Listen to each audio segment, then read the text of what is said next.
Okay na? Okay. Sige. Mga kababayan, Assalamualaikum warahmatullahi wabarakatuh. Madayaw ngayong adlaw kaninyong tanan. Magandang araw sa inyong lahat.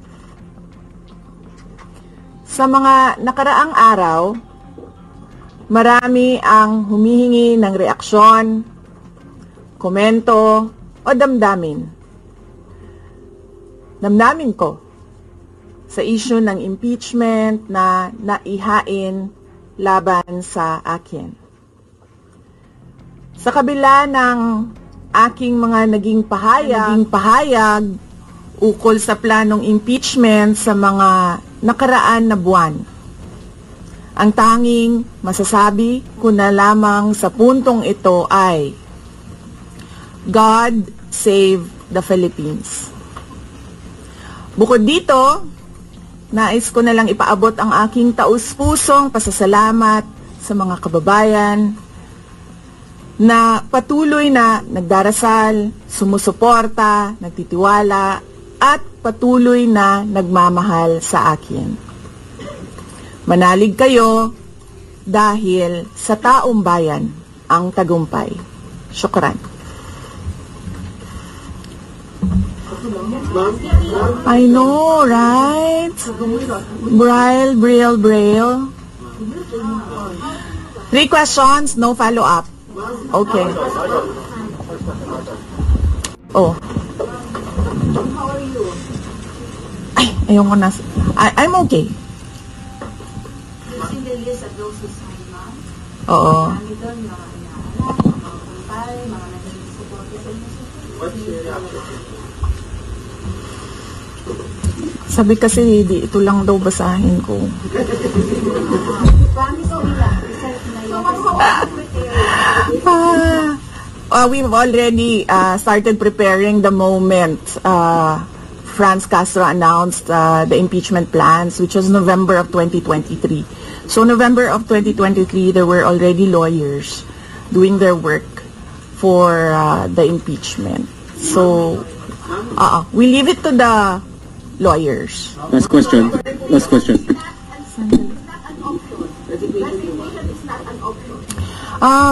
Wala pa tayo doon, ma'am. Masyado pang malayo yung mga ganyan na mga bagay. Nandun pa lang tayo sa pagbabasa ng.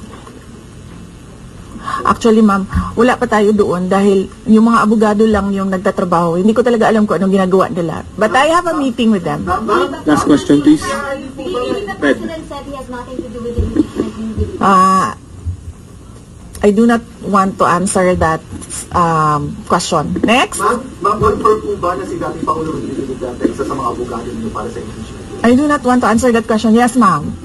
Nakikita niyo po ba na may ihahalin tulad ng sitwasyon ngayon ng bansa sa 1984 ni George Orwell? I do not want to answer that question. Last. Last question.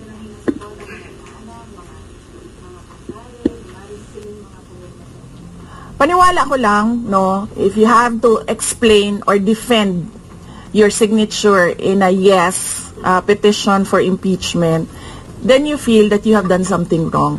Kasi kung wala ka namang ginawang mali, bakit mo i-defend yung pirma mo? Thank So yun you. yung paniwala ko. Ma'am, naniniwala po ba kayo na may gumalaw po for the impeachment? May gumalaw po na parang money for... I do not want to answer that question. Yes. How will you be endorsing senators at lalo na po sa PDP slates, especially that may possibility na mag-overlap yung trial sa next month? Hindi pa namin napapag-usapan kung ano yung gagawin ko for the upcoming campaign and election. Pero nasabi ko na noon na patuloy yung trabaho namin, and isa sa mga trabaho namin ay gusto namin tumulong sa Commission on Elections in voter education, particularly yung wag mo ibenta yung boto mo, wag gumamit ng dahas during campaign and election day, yung mga ganon. Ma'am, payo niyo lang po sa ating mga kababayan sa nangyayari po ngayon sa ating bansa. Yes, sabi ko nga kanina sa statement ko sa ating mga kababayan na patuloy na sumusuporta, nagmamahal, nagdarasal, napakahalaga nun, ay manalig lang sila dahil sa taong bayan ang tagumpay.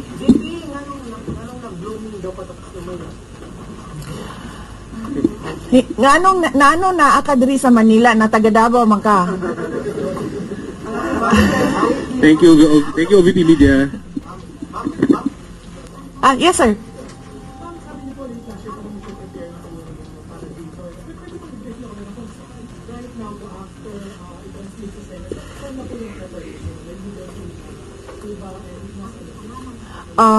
Well, may meeting kami mamayang hapon dahil nag-meeting sila kahapon. Hindi ako sumali. So, merong briefing, legal briefing mamaya ang mga lawyers. So, I will know more this afternoon. Pakikita nyo na yan pagpasok nila ng kanilang entry of appearance. Ma'am, tuloy po ang trabaho kahit may pinaghahandaan po kayo. Yes sir. Opo. Kakatapos lang po ng planning conference ng Office of the Vice President. So we did it last Tuesday, Wednesday, and Thursday para po sa 2025 and 2026. So for 2025, may mga maapektuhan ba na programs ng OVP? Yes, nag-announce na kami na wala kaming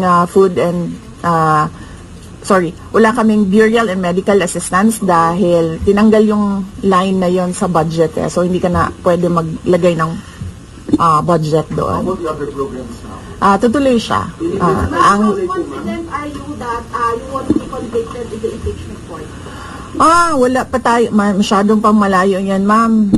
Wala pa tayo, hindi pa natin inaano yan. Final question, Na-assess ngayon. Final question. Number one for Nagtanong ka na ba? Kanina? Sige, ikaw. Final question, Lance. Before na you and your service considering to run for 2028, now na may impeachment na, are you more decided to run in 2028? Okay. So, wala pa tayo dyan. Wala pa tayo dyan. But, nasabi ko naman di ba, paulit-ulit kung we are seriously considering that. But it's difficult to decide without numbers. So, kailangan malaman yung surveys and numbers. Sa next year pa yun. Oo. Sir, nagtanong ka na? Sir. Kyodo News, Ron. Are you concerned na yung possible consequence that you can be disqualified from public office kung magkaroon ng conviction? Yes, sir. Oo.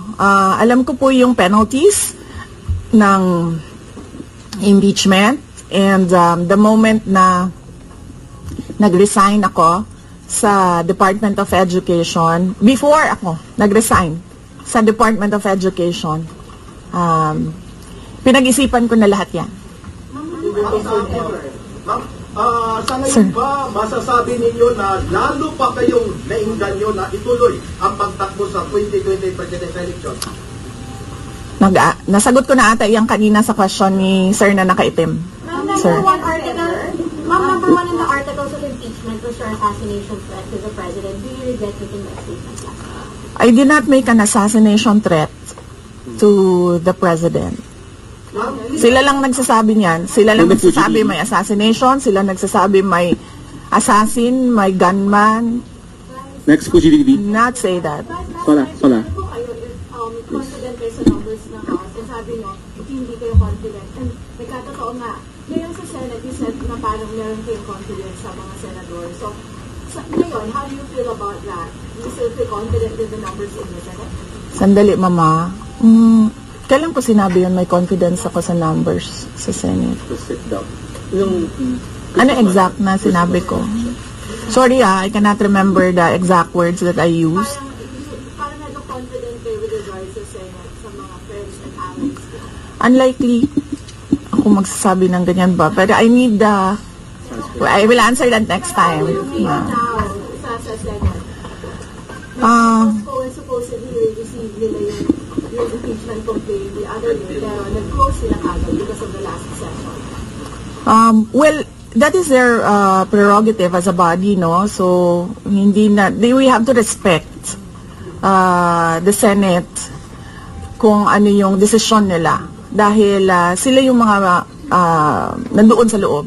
So far, you feel assured about your allies in the Senate? We haven't talked. I have not talked to my friends in the Senate. Wala.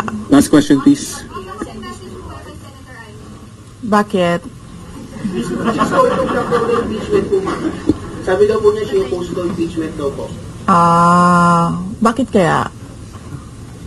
Maybe we should ask. Maybe we should ask her first. Bakit niya i-block yung impeachment? How do you feel po? Sabi ni DDM, hindi nga supportado yung impeachment, pero number one na, unang-unang pumirma yung anak niya. Consulted actually. He would consult. Kasi sabi, ito lang daw basahin ko. Yan, ang daming nagbabantay sa gilid. Nausap niyo na ba yung father niyo after the impeachment? Wala pa. But nagpadala ako ng message through sa kanyang assistant and sinabi ko na ano ba sinabi ko? Hindi ko maalala. I think I said everything will be all right. Yun ata ang sinabi ko. His reply was a song. MacArthur's Park. So, nagpadala siya ng video na kumakanta siya. Hindi ko pa nabasa, ma'am, yung complaint, but I understand lahat ng mga complaints na na-file sa House of Representatives nabasa na ng mga lawyers.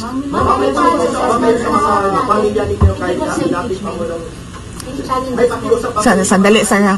Sandali, Sarah. What's wrong, Bowick? Ang preparation, challenges sa preparations, well, so far wala naman. Wala naman kaming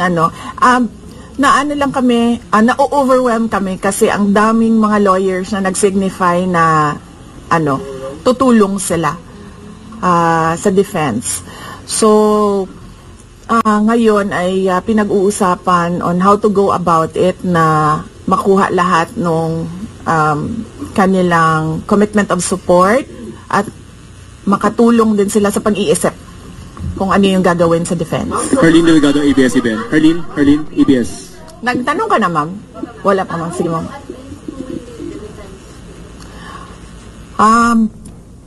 Sabihan ko na lang sila na mag-announce na sila kung gusto na nila mag-announce. Pero yung father niyo kasama pa rin? Kasi sabi niyo before, your father would be helping also. Well, he is welcome. He is a lawyer. So he is welcome to give his advice, input in the defense.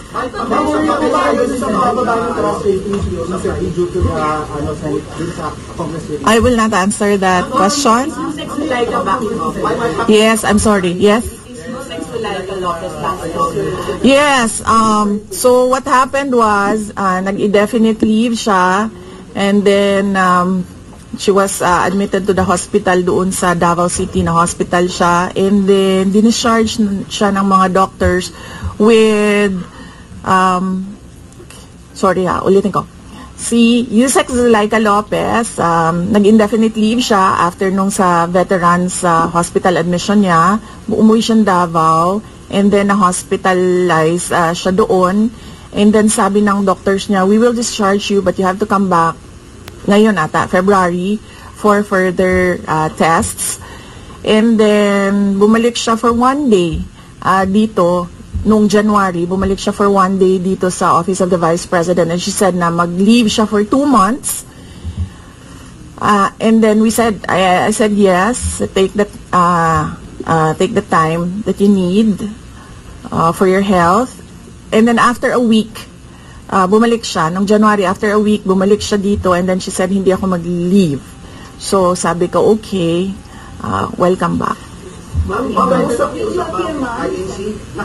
Meron bang pakikipag-usap kayo sa INC? Dahil sila po yung nag-rally against para wag tuloy yung Hindi pa po kami nagkausap ng INC, sir, pero nagpapasalamat po ako sa INC at sa buong sambayanan sa kanilang pananawagan ng kapayapaan. Ma'am, kamusta po ang staff ng OBP? Nagtanong ka na, sir? Wala pa, sir.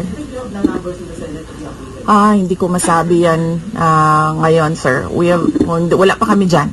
Ma'am, Miss Iz, Nagtanong ka na, ma'am, wala pa. Miss Iz,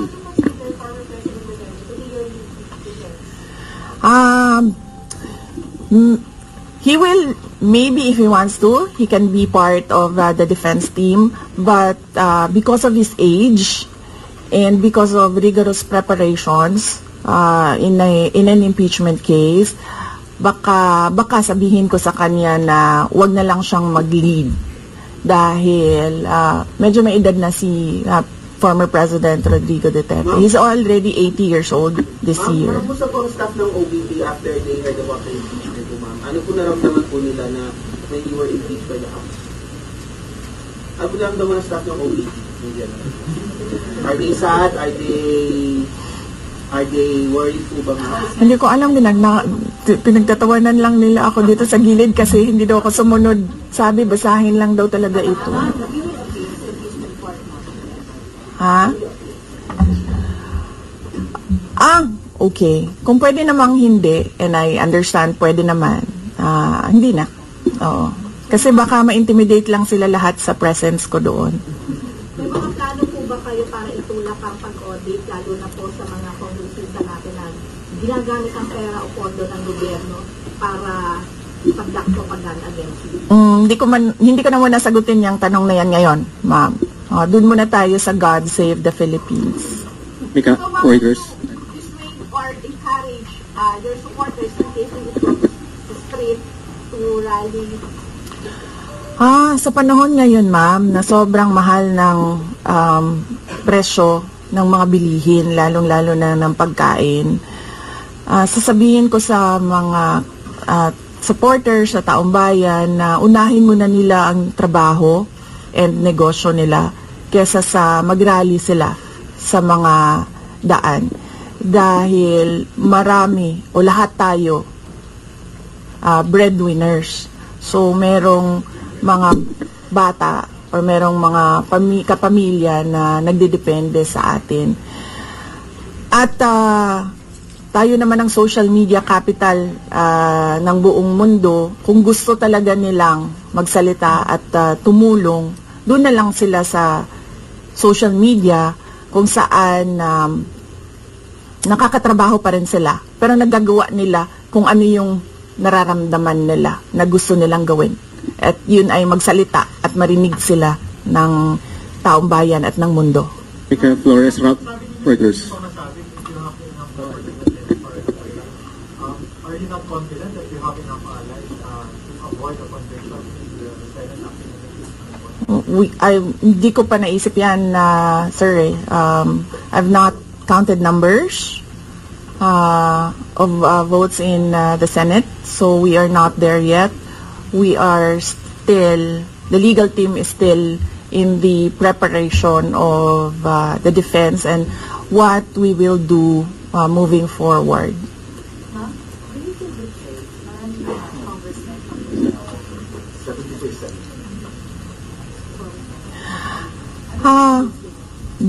Do I feel betrayed? Actually, ma'am, wala akong feelings. Wala akong feelings about it. Kasi, kung napapansin nyo, wala naman kasi talaga akong barkada na politiko. I don't join their circles. But we are friends, yes. But kung ninong at ninang lang ng mga anak, walang ninong at ninang na politiko ang mga anak ko. Oo. Maliban kay Stonefish, dahil nandoon si former President Erap Estrada. So, I don't move in the circle of politicians. Kaibigan, yes. But to say that meron akong close relationship, personal relationship with them, wala naman. Kaya siguro, ganyan din siguro kadali sa kanila ang magdesisyon about the impeachment. Kasi wala naman talagang something that is worthwhile sa aming pagiging magkaibigan. Last question, Jason. Impeachment. Nagkaroon po ba kayo ng prior information na may impeach kayo sa House on the last session day?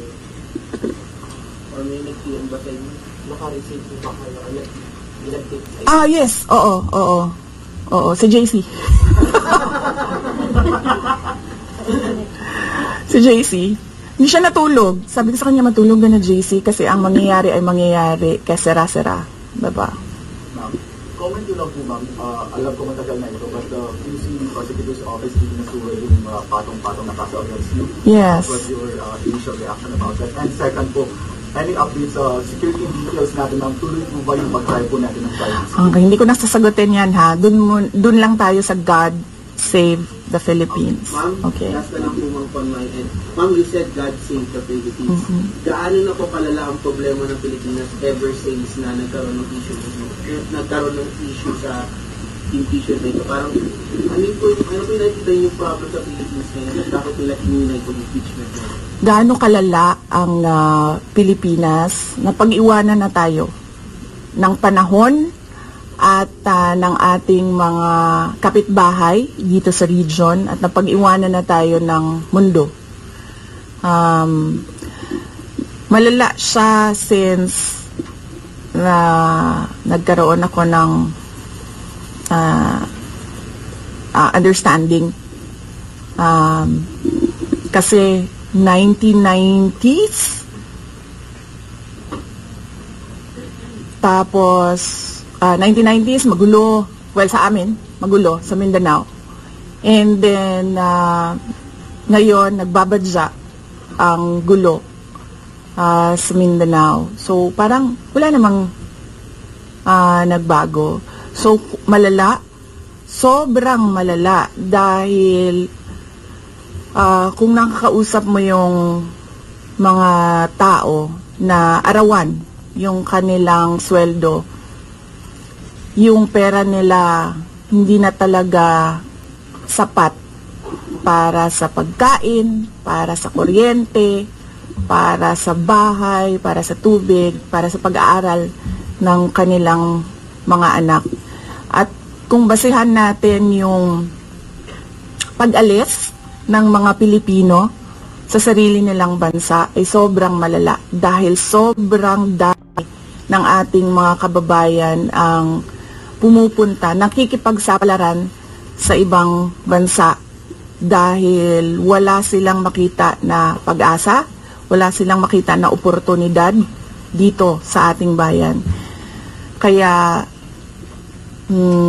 parang nakakaawa na tayo dito sa loob at nakakahiya yung estado natin kapag iniligay mo siya in a global stage na kung saan pinapanood tayo ng ibang mga lahi at ibang mga bansa. And because of that, tapos na tayo. Diba? Maraming Thank you. salamat Thank you, sa oras Salamat. ninyo. Magandang umaga. Oh yeah. Yes, happy Valley. Oh, basing on the palakpak ng mga kasamahan ko sa Office of the Vice President, okay naman sila.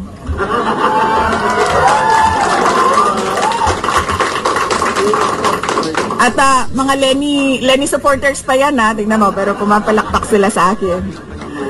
No, Valentine's? Yes, Valentine's. Alam nyo, mas masakit pa ang maiwanan ng boyfriend o girlfriend kesa ma-impeach ka ng House of Representatives. Para sa iba pang karagdagang mga balita at impormasyon, ay huwag po nating kalimutan ang mag-like, share at comment sa video na ito, at huwag po rin nating kalimutang mag-subscribe sa aming channel, to continue supporting our contents. Maraming salamat po sa inyong panonood, at naway tangkilikin po ninyo ang aming YouTube channel.